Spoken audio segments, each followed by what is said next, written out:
Hello दोस्तों, हाय। ये मेरी यूट्यूबर हैं जो है बहुत दिन से बुला रहे थे, इनको आ नहीं रही थी।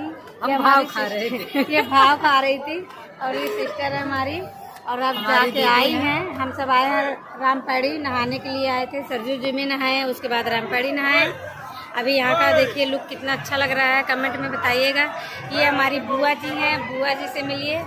और हमारी सिस्टर की मम्मी है, हमारी बुआ है, ठीक है। तो ये सब लोग आए हैं मतलब गाइस सुन लीजिए, हमारी सिस्टर की मम्मी है, मतलब हमारी मम्मी है, इनकी कुछ नहीं लगती। बोल तो रहे हैं बुआ है, हमारी बुआ है।